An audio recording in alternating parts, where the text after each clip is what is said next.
कभी ये सवाल मन में आया है कि रिटायरमेंट के बाद जो पेंशन हाथ में आती है वो उस रकम से इतनी कम क्यों होती है जिसकी हम उम्मीद लगाकर बैठे होते हैं। आज हम इसी पहेली के सारे राज खोलने वाले हैं। अच्छा, इस पूरी प्रॉब्लम को ना एक असली कहानी से समझते हैं। सोचिए, एक बेटे ने अपने पिता की पेंशन के लिए अप्लाई किया।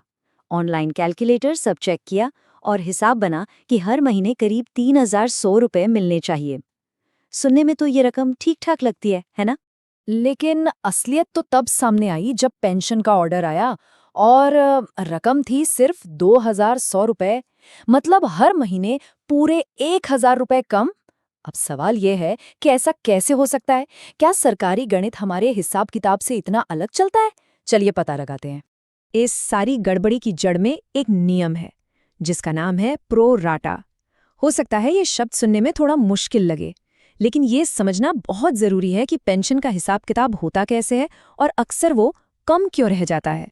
देखिए, सीधे साधे शब्दों में कहें तो प्रो राटा का मतलब ये है कि नौकरी के पूरे समय को एक साथ नहीं देखा जाता, बल्कि इसे 2 अलग-अलग हिस्सों में बांट दिया जाता है और फिर हर हिस्से की पेंशन अलग-अलग कैलकुलेट होती है। और बस सारी कंफ्यूजन यहीं से शुरू हो जाती है। और वो जो बांटने वाली लाइन है वो तारीख है 1 सितंबर 2014। इस तारीख से पहले की सर्विस के लिए पेंशन कैलकुलेशन के लिए मैक्सिमम सैलरी सिर्फ 6,500 रुपए ही मानी जाएगी, भले ही असली सैलरी इससे कहीं ज्यादा क्यों ना हो। और इस तारीख के बाद ये लिमिट बढ़ाकर 15,000 रुपए कर दी गई। इसका सीधा सीधा मतलब ये हुआ कि अगर किसी ने सालों साल नौकरी की है तो उनके करियर के शुरुआती सालों की मेहनत की वैल्यू बहुत कम आकी जाती है। ये बात उन लोगों को खास तौर पर निराश करती है जिन्होंने अपनी जिंदगी के कई दशक मेहनत की है। पर रुकिए, कहानी यही खत्म नहीं होती। कुछ और भी छुपे हुए नियम हैं। जैसे कि पेंशन वाली सैलरी आपकी आखिरी सैलरी नहीं, बल्कि आपके आखिरी 60 महीनों का एवरेज होती है। और हाँ, अगर 20 साल से ज्यादा सर्विस है तो 2 साल का बोनस भी मिलता है। लेकिन इसमें एक पेंच है। ये बोनस सिर्फ और सिर्फ तब मिलेगा जब पेंशन के लिए 58 साल की उम्र के बाद अप्लाई किया जाए। ये छोटी छोटी डिटेल्स बहुत बड़ा फर्क डाल देती हैं।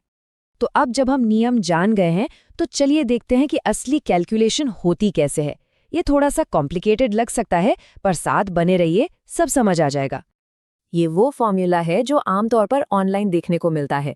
देखने में तो काफी सीधा साधा लगता है ना? लेकिन जैसा कि हमने अभी देखा, असली खेल तो पेंशन योग्य वेतन और पेंशन योग्य सेवा के अंदर ही छिपा है। चलिए एक उदाहरण लेते हैं। मान लीजिए किसी ने 2000 से 2020 तक काम किया, यानी पूरे 20 साल। अब डिपार्टमेंट क्या करेगा? वो 2014 से पहले की सर्विस यानी 14 साल लेगा, और क्योंकि सर्विस 20 साल से ज्यादा है तो उसमें 2 साल का बोनस जोड़ देगा, तो ये हो गए 16 साल। इस टाइम की पेंशन 6,500 की लिमिट पर कैलकुलेट होगी, और 2014 के बाद के जो 6 साल बचे उसकी पेंशन 15,000 की लिमिट पर कैलकुलेट होगी। अब जब इन दोनों को जोड़ा जाता है तो टोटल पेंशन बनती है 2,771 रुपए। अब सोचिए, अगर हम सीधा साधा हिसाब लगाते सिर्फ सबसे ऊंची सैलरी लिमिट यानी 15,000 रुपए से, तो पेंशन बनती लगभग 4,714 रुपए। देखा आपने कितना बड़ा फर्क है? यही है प्रो राटा नियम का असली असर। तो अब जब ये पता चल गया है कि सिस्टम काम कैसे करता है, तो एक बहुत ही अहम सवाल सामने आता है, पेंशन लेना कब शुरू करना चाहिए? देखा जाए तो मोटे तौर पर 3 ऑप्शन होते हैं। या तो 50 साल की उम्र में जल्दी शुरू कर लें, या 58 की उम्र में नॉर्मल टाइम पर, या फिर 60 साल की उम्र तक इंतजार करें। यहीं पर असली दुविधा है। अगर इंतजार करते हैं तो पेंशन हर साल 4% बढ़ जाती है, जो सुनने में बहुत अच्छा लगता है, लेकिन जल्दी शुरू करने का मतलब है कि पेंशन हर साल 4% कम हो जाएगी। तो सवाल ये है कि क्या ज्यादा पैसों के लिए इंतजार करना सही है, या फिर कम पैसे जल्दी ले लेना ज्यादा फायदेमंद है? तो फिर अगर सिर्फ पैसों और गणित के हिसाब से देखें तो कौन सा ऑप्शन बेहतर है? चलिए इसका भी पता लगाते हैं। जरा इस पर सोचिए। अगर कोई 8% ज्यादा पेंशन पाने के लिए 2 साल इंतजार करता है, तो जो 24 महीने की पेंशन उसने छोड़ी है, सिर्फ उस पैसे की भरपाई करने में उसे कितना टाइम लग जाएगा? और इसका जवाब सच में हैरान कर देने वाला है। 26 साल। जी हाँ, पूरे 26 साल लगेंगे सिर्फ उस छोड़े हुए पैसे को रिकवर करने में, उस बढ़ी हुई पेंशन से। इसको दूसरे तरीके से समझते हैं। अगर कोई 60 की उम्र में पेंशन लेना शुरू करता है तो उसे 86 साल की उम्र तक जीना होगा, सिर्फ अपना छोड़ा हुआ पैसा वापस पाने के लिए। ज्यादातर लोगों के लिए ये एक तरह का फाइनेंशियल ट्रैप ही है। तो नतीजा बिल्कुल साफ है।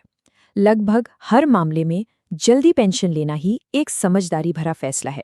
भले ही हर महीने की रकम थोड़ी कम हो, लेकिन उसे जल्दी लेना शुरू करने के फायदे कहीं ज्यादा हैं। तो आज हमने काफी कुछ सीखा है। चलिए एक बार जल्दी से उन सबसे जरूरी बातों को दोहरा लेते हैं जो आज हमें पता चली। याद रखने वाली मेन बातें ये हैं, प्रो राटा नियम की वजह से पेंशन काफी कम हो सकती है। इंतजार करने के बजाय जल्दी पेंशन लेना लगभग हमेशा बेहतर होता है। सर्विस का 2 साल वाला बोनस सिर्फ 58 की उम्र के बाद अप्लाई करने पर ही मिलता है। और आखिर में एक आरामदायक रिटायरमेंट के लिए सिर्फ इस पेंशन के भरोसे नहीं रहा जा सकता। अब इन सारी उलझनों के बावजूद इस सिस्टम में एक बहुत ही जबरदस्त सेफ्टी फीचर भी है। अगर कभी कंपनी या एम्प्लॉयर पीएफ का पैसा जमा करने में चूक जाता है, तब भी पेंशन पूरी तरह से सुरक्षित रहती है। मतलब किसी और की गलती की सजा कर्मचारी को नहीं मिलती। और ये हमें एक बहुत बड़े सवाल पर लाकर खड़ा कर देता है। अगर इस तरह की एक जरूरी सुरक्षा इस सिस्टम में छुपी हुई है, तो हमारे लेबर कानूनों में और न जाने कितने जरूरी फाइनेंशियल अधिकार और सेफ्टी नेट छिपे होंगे, जिनके बारे में हम में से ज्यादातर लोग जानते ही नहीं हैं। ये एक ऐसी बात है जिस पर हम सभी को सोचना चाहिए।